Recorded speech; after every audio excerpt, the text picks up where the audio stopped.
En République démocratique du Congo, les autorités sanitaires sont en alerte à Kinshasa. Un bateau transportant plus de 200 passagers en provenance de Kisangani a été placé sous surveillance après la détection d'un cas suspect d'Ebola. Au Sénégal, la justice a condamné 3 chroniqueurs des médias en ligne à des peines de prison ferme pour des propos jugés offensants envers le président de la République.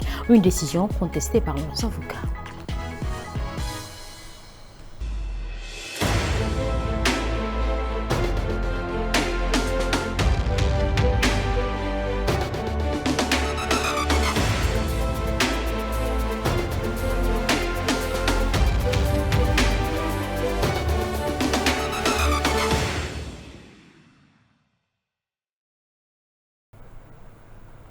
Bonsoir à tous. En RDC, la 17e épidémie d'Ebola est désormais la plus importante que le pays a connue, avec plus de 3800 cas et 1751 décès confirmés. Actuellement, 5 provinces sont touchées, mais une propagation possible de l'épidémie reste une inquiétude. Ce mercredi 5 août, un bateau suspect naviguant sur le fleuve Congo a été intercepté par les autorités à son arrivée dans la province de Kisangani. Le Yingfeng 2 est arrivé à la mi-journée au port de Maluku, au nord de la ville-province de Kinshasa, après une alerte due à la présence sur ce bateau d'un cas suspect d'Ebola. On estime que plus de 200 personnes se trouvaient à bord. Ces dernières ont été accueillies par un dispositif sanitaire important. Des tentes ont été installées et des équipes médicales de l'OMS et du ministère de la Santé, entre autres, ont été déployées. Tous les passagers vont être examinés. Les cas suspects vont être isolés et prélevés pour poser un diagnostic. Les équipes vont essayer d'identifier tous les contacts non symptomatiques pour les mettre en quarantaine. Le bateau doit être désinfecté. Avant d'arriver à Muluku, le navire avait navigué plusieurs jours sur le fleuve Congo. Celui-ci avait quitté Kisangani, la capitale de la province de la Tchopo, récemment touchée par l'épidémie entre le 19 et le 21 juillet dernier. Lors de son passage dans la Mongala, la province voisine, en descendant le fleuve Congo, un passager était tombé malade, présentant alors des symptômes proches de ceux d'Ebola. Descendu du bateau, ce dernier a été pris en charge au centre de santé de Bongala.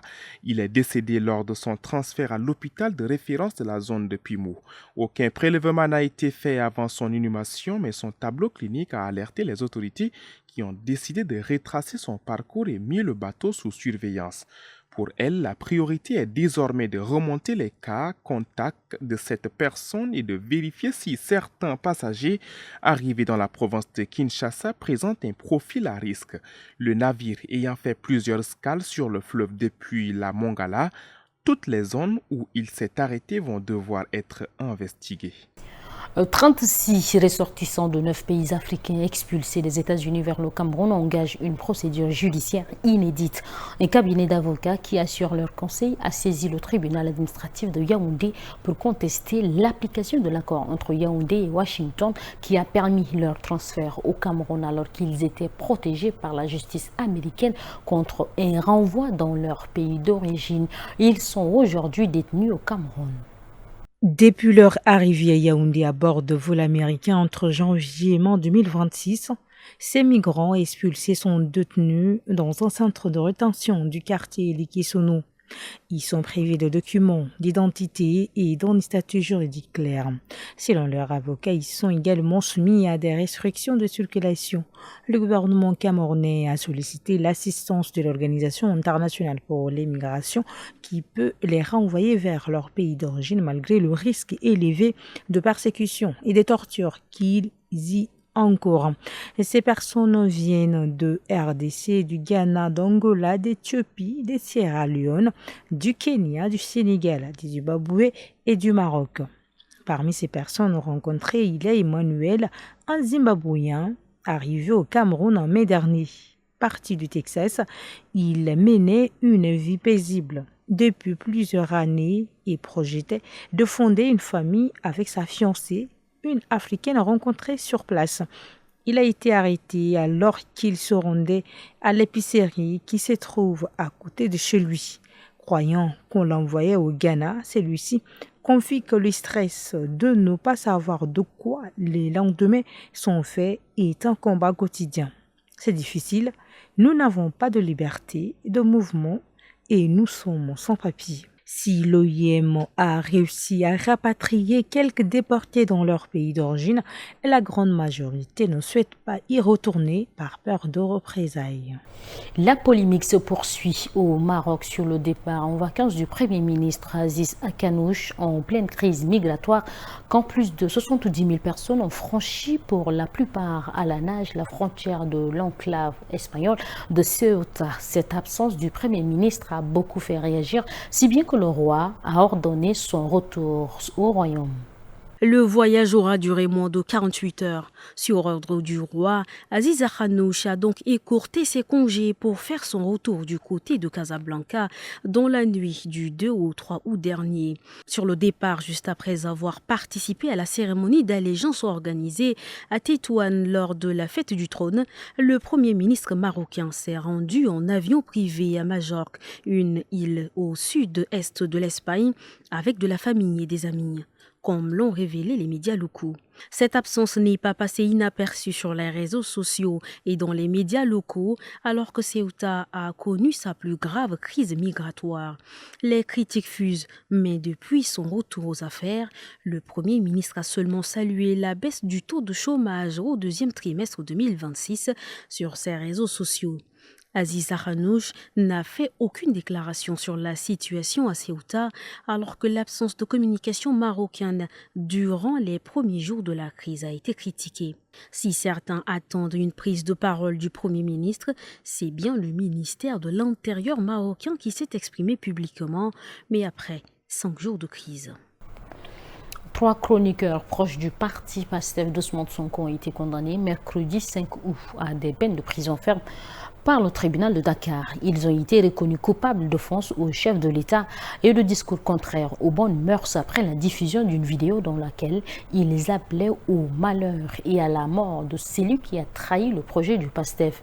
Une formule largement interprétée comme visant le président Bassirou Diomaye Faye. Lamine Darou a été condamné à 3 mois de prison ferme. Oustaz Thiep et Ndiaye Touba écopent chacun d'eux 2 mois de prison ferme. Les 3 hommes devront également s'acquitter d'une amende de 500 000 francs CFA. Le parquet avait requis 1 an de prison, dont 6 mois ferme contre Lamine Darou et 3 mois de prison ferme contre les 2 autres. Les 3 chroniqueurs du média en ligne pro-PASTEF à Fénal Digital avaient été interpellés le 28 juillet dans les locaux de leurs médias après la diffusion de cette vidéo. À la barre, Lamine Darou, déjà condamné en octobre pour des faits similaires, a d'abord assumé ses propos avant de se retracer, assurant ne faire que commenter l'actualité. Oustaz Thiep et Ndiaye Touba ont de leur côté soutenu n'avoir cité ni nom, ni institution, évoquant de simples vidéos comiques tournées entre amis. Les 3 hommes ont maintenu qu'il ne s'agissait que d'une discussion entre amis, sans intention de viser le chef de l'État sénégalais. Dans des dossiers comparables, la commerçante Adama Ndiaye et le militant Azoura Fall, eux aussi condamnés pour offense au chef de l'État, avaient écopé d'1 mois de prison ferme sur des peines de 6 mois assorties de sursis.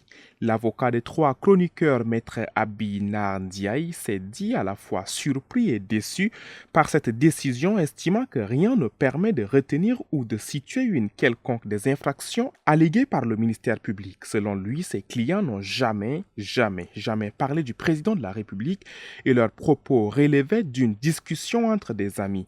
Cet argument a toutefois été écarté par le procureur pour qui le destinataire des propos ne faisait aucun doute. Selon la défense, ces condamnations témoignent d'un climat répressif qui s'inscrit dans la rupture ouverte entre le président Bassirou Diomaye Faye et Ousmane Sonko, désormais à la tête de l'Assemblée nationale. Les avocats des 3 hommes ont d'ores et déjà annoncé leur intention de faire appel.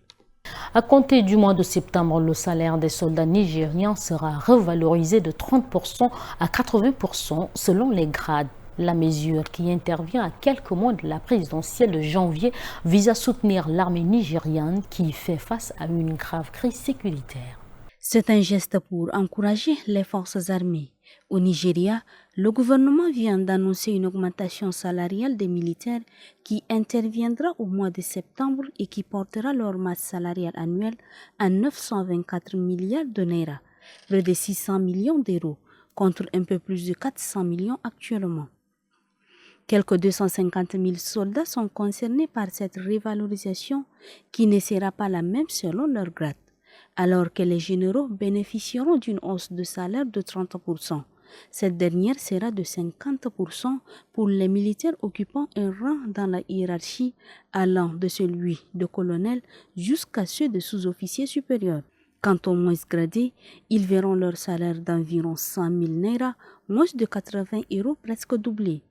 Il s'agit d'un coup de pouce majeur au moral des troupes, a réagi le ministre de la Défense, le général Christopher Moussa, à la suite de cette annonce. Présentée par la présidence nigériane comme un signe de profonde reconnaissance envers les forces armées, la mesure intervient à quelques mois de l'élection présidentielle de janvier prochain, à laquelle le président Bola Ahmed Tinubu est candidat à sa propre succession. Elle vise par ailleurs à soutenir l'armée nigériane qui fait face à une grave crise sécuritaire, notamment dans le nord du pays, où des gangs et des groupes djihadistes multiplient les enlèvements, comme dimanche 2 ou encore dans l'état des Zamfara où 52 personnes, dont des enfants, ont été kidnappées. Chers téléspectateurs, ainsi prend fin cette édition de ce jeudi. Merci de l'avoir suivi.